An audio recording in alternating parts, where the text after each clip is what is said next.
Malaking tulong talaga sa atin ang cellphone at ang internet. Lalong-lalo na sa pag-transfer ng pera mula sa bangko patungo sa ibang bangko.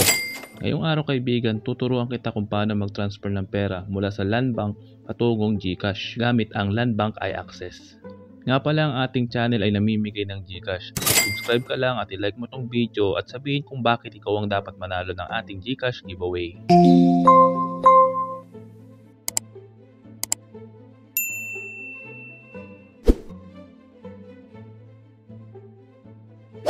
Una sa lahat kaibigan, buksan natin yung GCash application natin at mapapansin nyo yung balance ko nasa 3,419. So naman kaibigan, buksan natin yung ating Landbank iAccess. Pagkatapos nyan, mag-login tayo gamit yung biometrics. Kung sakaling walang biometrics sa inyo, pwede nyo ilagay yung password nyo. Sa case ko mga kaibigan, naka-enable yung biometrics kaya mas madali siya mag-login gamit yung aking biometrics or yung thumb mark. And once na ma-recognize to ng system, papasok na agad ito dito sa ating application. Pwede nyo re-register yung OTP nyo para mas secure rin yung account. Sa ngayon, meron pa akong balance na 121,985. Mapapansin nyo sa baba, meron dyan button na fund transfer. Press lang natin yan. So, kailangan lang nating i-fill out itong mga nakalagay dito na information. Una, ang destination account. Dito sa bank, hanapin lang natin yung GCash. At kapag nakita na natin kaibigan, itap lang natin para i-select.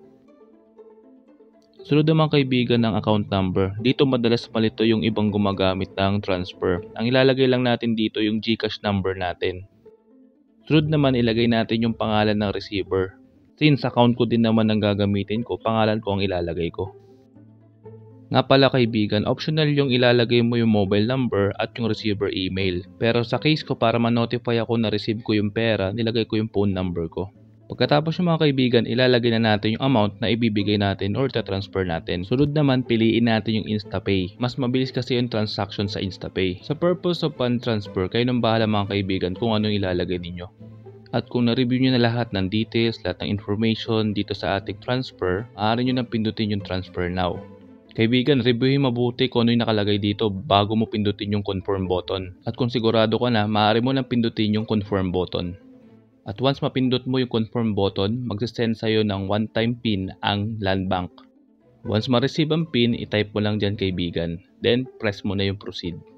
Congratulations kaibigan, naging successful yung ating transaction ng Landbank to GCash. Maaari na nating i-check kung pumasok na yung pera sa ating GCash. Mapapansin nyo yung balance ko, nabawasan na lang 500 pesos. Sunod naman, i-open ko yung aking GCash at titignan ko kung pumasok na talaga yung pera. Ayun na nga mga kaibigan, from 3,400 naging 3,900 na siya. At para mas sigurado kung pumasok siya, tinignan ko dito sa aking transaction details or history. At yun na nga mga kaibigan, naging successful itong ginawa natin transaction from Landbank to GCash. At sana kaibigan, meron kong natutunan ngayong araw. Please like, share, and subscribe na lang po para makagawa tayo ng mga gantong content sa mga susunod na panahon. Ingat po tayong lahat. Paalam!